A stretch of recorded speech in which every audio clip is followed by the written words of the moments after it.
Hello everybody, welcome again to MK's Biovision. Today we are going to discuss a prokaryotic cell, cyanobacterian cell. तो cyanobacteria जो है एक photosynthetic ग्राम negative bacteria है, oxygen evolving photosynthetic ग्राम negative bacteria है। इसका origin लगभग 3.5 billion years ago हुआ है और ये जो है it is one of the earliest cellular life originated on the earth. ये इसका जो ओरिजिन हुआ है, सबसे जो प्रिमिटिव सेल है, जो प्रिमिटिव सेलुलर स्ट्रक्चर इस अर्थ पर बना है, जिसको हम लास्ट यूनिवर्सल कॉमन एंसेस्टर के नाम से जानते हैं। मतलब इसके पहले भी हुआ होगा लेकिन उसका कोई एविडेंस हमें नहीं है। जिसका फॉसिल रिकॉर्ड है, जिसका एविडेंस है हमारे पास, that cellular structure is known as last universal common ancestor. ये हमको मिला है इसका स्ट्रक्चर। तो इसी से ये एज्यूम किया जाता है कि ये जो साइनोबैक्टीरियल सेल है, इसका ओरिजिन लगभग 3.5 बिलियन ईयर से वो हुआ होगा।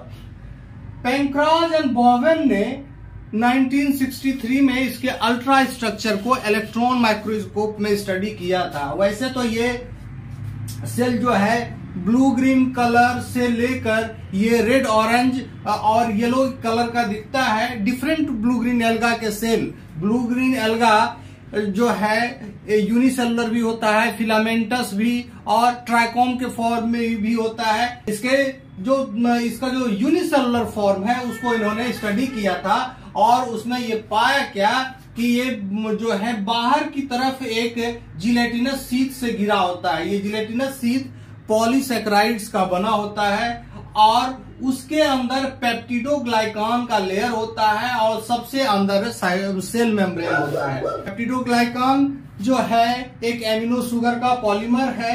It is polymer of muramic acid along with amino acid इसका बना रहता है। और the inner most layer of the जो सेल वॉल से के नीचे पाया जाता है सेल मेम्ब्रेन, जो कि लिपिड बाइलेयर और प्रोटीन का जो यूनिट मेम्ब्रेन स्ट्रक्चर है वो पाया जाता है। इसके अतिरिक्त इसके अंदर जो स्टोर्ड फूड मटेरियल है वो अल्फा ग्रेन्यूल्स और बीटा ग्रेन्यूल्स कहलाता है। अल्फा ग्रेन्यूल्स एक साइनोफाइसियन स्टार्च, ये ट्रू स्टार्च नहीं होते हैं। Cyanophycean starch is starch. ये उसके बाद बीटा ग्रेन्यूल है, ये फैट ड्रॉपलेट को हम बीटा ग्रेन्यूल्स कहते हैं। और पॉलीफॉस्फेट बॉडीज भी पाए जाते हैं, पॉलीफॉस्फेट बॉडीज भी पाए जाते हैं। तो देखिए पॉलीफॉस्फेट बॉडीज है जहां, और अल्फा और बीटा ग्रेन्यूल्स। इसके अतिरिक्त गैस वैक्यूल्स इसमें पाए जाते हैं। इसको बॉयंसी देते हैं, यानी कि वाटर के पर्टिकुलर किसी डेप्थ पर ये अपने आप को बनाए रखता है। इसके लिए गैस वैक्यूल्स इसको मदद करता है। Gas vacuole is made up of hexagonal vacuole. It provides buoyancy. It is not bound by lipid bilayer. ये लिपिड बाइलेयर से बंधा हुआ नहीं होता है, इसीलिए इसको हम ट्रू वैक्यूल नहीं करते, इसको हम स्यूडो वैक्यूल करते हैं। It is not bound by lipid bilayer, hence it is called pseudo vacuole. The purpose of gas vacuole is to provide a particular to keep the cell at a particular depth in the water column। उसको buoyancy provide करता है और एक खास water column में एक खास depth पर इसको बनाए रखता है, ताकि ये जो इसके जो फोटोसिंथेटिक पिगमेंट्स हैं उस पर्टिकुलर डेप्थ पर जो लाइट पहुंच रही है उसको ये हार्वेस्ट कर सकें। पॉलीहेड्रल बॉडी होता है। It is also known as carboxysome. Polyhedral body क्या करता है, ये कार्बन डाइऑक्साइड को कंसंट्रेट करता है एंड राइबोलोज बिसफॉस्फेट कार्बोक्सिलेज ऑक्सीजनेज को ये की एंजाइम है, कार्बोक्सिलेशन का एंजाइम है फोटोसिंथेटिक पाथवे में, इसको कार्बन डाइऑक्साइड को कंसंट्रेट करके यहां तक पहुंचाता है। इसके अतिरिक्त इसमें डीएनए पाए जाते हैं, डीएनए सर्कुलर डीएनए पाए जाते हैं, सर्कुलर डीएनए पाए जाते हैं। इसका कोई फ्री एंड नहीं होता है, और ये जो डीएनए होता है ये हिस्टोन फ्री होता है। ये there is no chromosome like structure in this alga. और इसके अतिरिक्त इसमें जो राइबोसोम्स पाए जाते हैं वो 70s राइबोसोम्स पाए जाते हैं, 70s राइबोसोम्स पाए जाते हैं। यानी कि जो प्रोकैरियोटिक में 70s राइबोसोम्स है उस तरह का इसमें पाया जाता है। फाइकोबिलिजोम्स एक फोटोसिस्टम के जैसा स्ट्रक्चर है जो हायर ऑर्गेनिज्म जिस तरह का पाया जाता है। तो फाइकोबिलिजोम्स ये आउटर रीजन में जहां थैलेक्वाइड पाए जाते हैं, थैलेक्वाइड मेम्ब्रेन में ही ये एंकर्ड रहता है फाइकोबिलिजोम्स।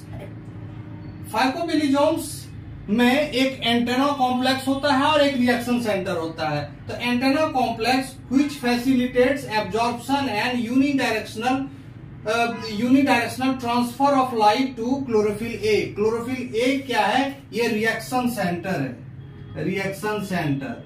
और यही ये एंटेना कॉम्प्लेक्स बनाता है, ट्रांसफर करता है एनर्जी को। एंटेना कॉम्प्लेक्स फाइकोसाइनिन और फाइकोइरिथ्रिन का बना होता है। यहां देखते हैं ये फाइकोइरिथ्रिन है और उसके नीचे ब्लू कलर से फाइकोसाइनिन है। तो ये बना हुआ है, ये सारे एनर्जी को ट्रैप करते हैं और फाइनली ये ट्रांसफर करता है इस एनर्जी को एक एलोफाइकोसाइनिन कोर को, एलोफाइकोसाइनिन कोर को ट्रांसफर करता है। और एलोफाइकोसाइनिन फाइनली एक इस एनर्जी को टर्मिनल सेल को ट्रांसफर करता है और इसी टर्मिनल सेल से ये इंटायर एनर्जी क्लोरोफिल ए तक आता है, क्लोरोफिल ए तक आता है। यहां हम देखते हैं फोटोसिस्टम 1 भी है और photosystem 2। This chlorophyll A is the part of photosystem 2 जहां फोटोलाइसिस वाटर का हो रहा है और फोटोसिंथेसिस के दौरान ऑक्सीजन इवॉल्व करता है। ये जो थैलेक्वाइड मेम्ब्रेन है इसी में ये सारे जो फाइकोबिलिजोम्स एंटेना कॉम्प्लेक्स है इसमें एंकर्ड रहते हैं। Phycobilisomes have specific absorption and fluorescent emission maxima. इसमें क्या होता है कि ये एब्जॉर्प्शन और maximum absorption and fluorescent maxima इसका एक पर्टिकुलर होता है हर फाइकोबिलिजोम्स का। Antenna complex can harvest wavelength up to 500 to 650 mm, which is inaccessible to chlorophyll A। इस रेंज का जो वेवलेंथ का जो लाइट है ये क्लोरोफिल ए हार्वेस्ट नहीं कर पाता है। इसीलिए साइनोबैक्टीरिया का जो ये एंटेना पिगमेंट है इसको हार्वेस्ट करके ये एनर्जी ट्रांसफर करता है क्लोरोफिल ए को। क्लोरोफिल बी इसमें नहीं पाया जाता है। 600 ये जो एंटेना कॉम्प्लेक्स है ये लगभग 600 पॉलीपेप्टाइड से मिलकर बनता है। ये एंकर्ड हो रहते हैं सारे थैलेक्वाइड मेम्ब्रेन में, जो थैलेक्वाइड मेम्ब्रेन लिपिड बाइलेयर का बना रहता है। और allophycosome is a core protein that transfer energy from antenna pigment to the reaction centre chlorophyll A of this photosystem 2। तो इस तरह से होता है। ऐसा देखा गया है कि ये जो स्ट्रक्चर है it can transfer energy up to 95%, क्योंकि ये जो ब्लू ग्रीन एल्गा रहता है ये डिफरेंट वाटर के डेप्थ पर रहता है, बहुत कम लाइट वहां पहुंचता है, वहां भी ये एल्गा सरवाइव कर सकता है। इसके अतिरिक्त फोटोसिस्टम 1 भी इसमें पाया जाता है जो कि रूडिमेंट्री फॉर्म में पाया जाता है। Blue green alga mostly depends upon fission, binary fission for its growth. तो इसमें जैसे बैक्टीरिया होता है वैसे ही सेल डिवीजन इसमें बाइनरी फिशन के द्वारा होता है। और इसमें सेक्सुअल रिप्रोडक्शन सेक्सुअल रिप्रोडक्शन नहीं पाया जाता है। Sexual reproduction is completely absent in case of cyanobacteria. Blue green algae में सेक्सुअल रिप्रोडक्शन नहीं पाया जाता है, लेकिन कहीं कहीं सेक्सडक्शन होता है, यानी कि transfer of certain gene by the cyanophage, यानी कि फाज के द्वारा जो फाज ब्लू ग्रीन एल्गा को इन्फेक्ट करते हैं वो फाज कुछ जीन को ट्रांसफर कर सकते हैं। तो ये जो ट्रांसडक्शन का प्रोसेस है ये देखा गया है तो इस तरह से इसमें कोई sexual reproduction sexual reproduction detail, it lacks sexual reproduction. We have discussed the impact of this cyanobacterial cell, and I hope you will enjoy this discussion, and I think you must have enjoyed this discussion because we have discussed every aspect of this cyanophysian cell from its structural point of view as well as the mode through which it reproduces.